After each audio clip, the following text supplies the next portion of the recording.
I'm going to be private about the name of my grandfather because it's not important. Anybody needs to know my grandfather's name because I care about my family, their my extended family's privacy.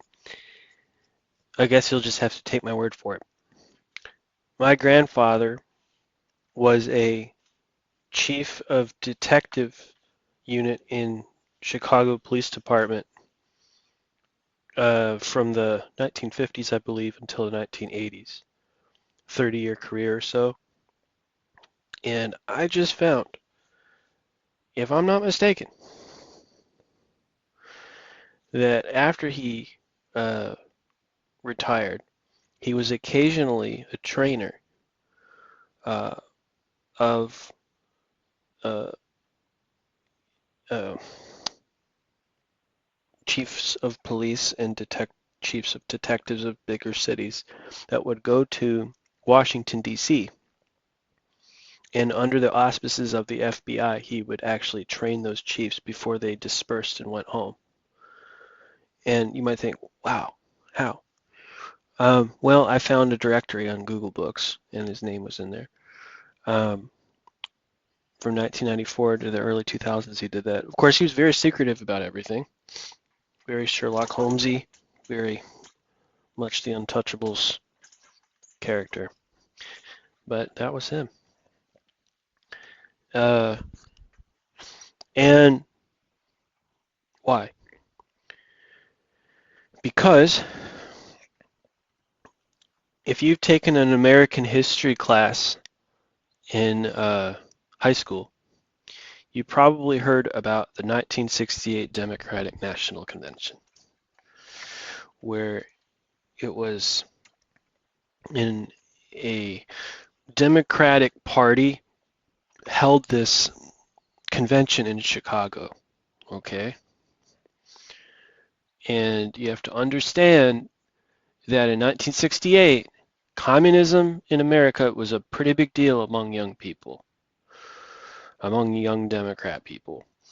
You had the Black Panthers, they were like the BLM of the time, and then you had the Democrats, or the Yippies. These were young 20-somethings kids that just like the Antifa we have today. So Antifa, BLM, what we have today are the communist manifestations of today.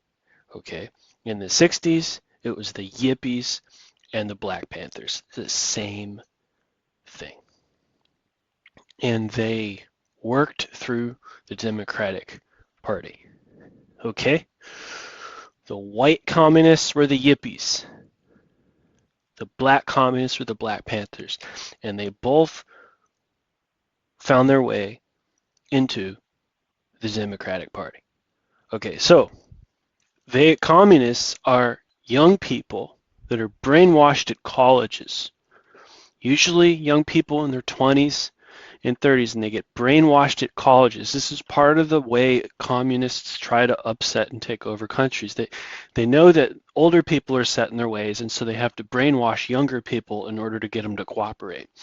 And they also like to demoralize them sexually so that they're easier to manipulate, and they try to fire them up to incite them to violence. So they do all the dirty work for the older people, like Bernie Sanders. Okay, let the younger people go to jail for you. Well, Bernie Sanders doesn't do anything but just sit on his rump and yell at people. Okay, and so that's communism. That's communism.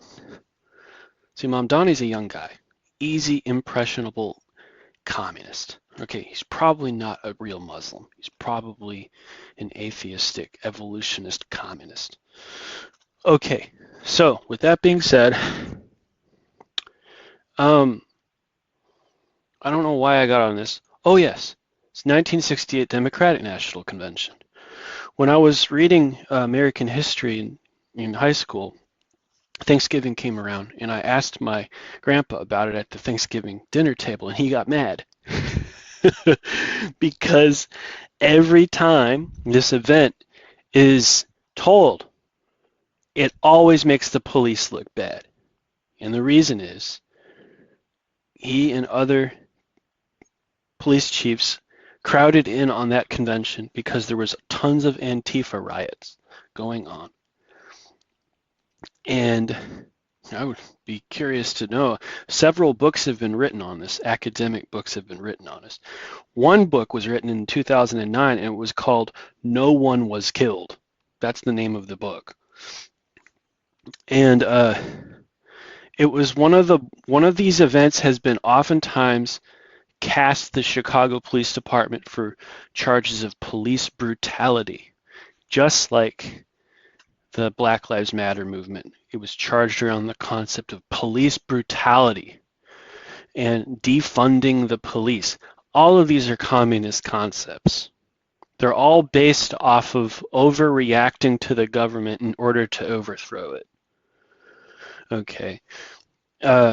There's nothing truthful about what they're doing. Or even if there is something truthful, they'll take one little thing and lie 1,000 miles afterwards in order to exaggerate things. So it's about being bombastic and exaggerating, and it's all about being scary and exciting. It's more about emotion than it is about really what's actually going on. So the police pulled out their billy clubs, and they were all wearing helmets, and they beat these protesters into submission. And as the book title said, no one was killed. Well, that's good. So my grandpa was in the thick of that. And look, law enforcement is about keeping the peace, okay? And like any Irish Catholic in Chicago, took great pride in his job. He didn't think to himself, man, I wish I could just find somebody to beat up today with my billy club. It wasn't like that. He had a good sense of humor. He read a lot. He's a smart person with a witty sense of humor. My grandma and grandpa loved movies. He's a funny person.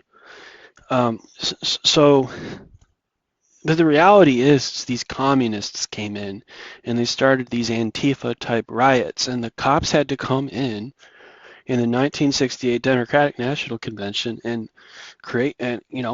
bring order. These people were acting violent. They're just like these Antifa riots. Exactly. This is communism. This is communism. And we need the FBI to be on top of this stuff. J. Edgar Hoover, the head of the FBI, wrote the ultimate end-all anti-communist book of all time, and it was called Masters of Deceit, the story of communism in America and how to fight it. He wrote it in 1958. That's the #1 anti-communist book of all time by the head of the FBI. It demonstrates that communism is all about deceiving people. It's all about lying, deceiving, and tricking people. There's nothing honest about it. Because it's atheistic. It is Machiavellian. It is Machiavellian. Deception and cruelty ends justifies the means. Now, we're not going to say that this doesn't exist in capitalist culture to a degree. I'm not going to say that. But what I'm going to say is that communism was 100% Machiavellian. 100% Machiavellian, because it's anti-biblical, it's anti-Christian, it's absolutely demonic. It's absolutely anti-Christ. And we need to understand that it's also treason, according to United States law. Communism is treason. And the greatest weakness we have in our government and in our media is the lack of exposure on communism, on communist ideology, on calling a spade a spade. See, communists are all about deceiving people. They're not going to come out and say, hey, I'm a communist. No, they're going to say, I'm a democratic socialist. Or they're going to say, I'm a Democrat. They're going to say something deceptive. They've got to come up with something. right? They're not going to come out in the middle, and say, hail Stalin or hail Hitler, right? Some of them are, but those people are laughed at, right? But they can cherish the concepts in their heart until they raise to power. Then they can be like, hey, I'm in charge now. Look, you got to understand communism before you can preach against it. Read Masters of Deceit by J. Edgar Hoover. Unfortunately, there is no audiobook, so you would actually have to read it. Read it. Read it with a highlighter. Read it with a pen. Read that thing. Read it. And you need to understand something, man. Communists are traitors to the United States of America. They are guilty of treason and should have absolutely no rights at all because of that.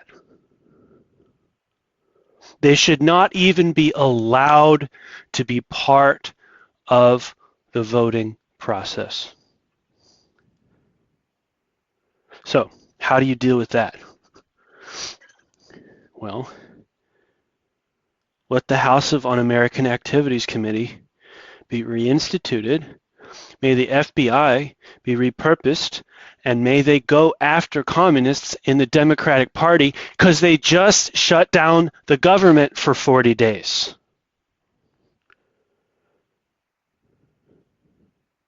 These people need to be identified as traitors, tried and convicted under the treason laws, and dealt with in the most severe manner.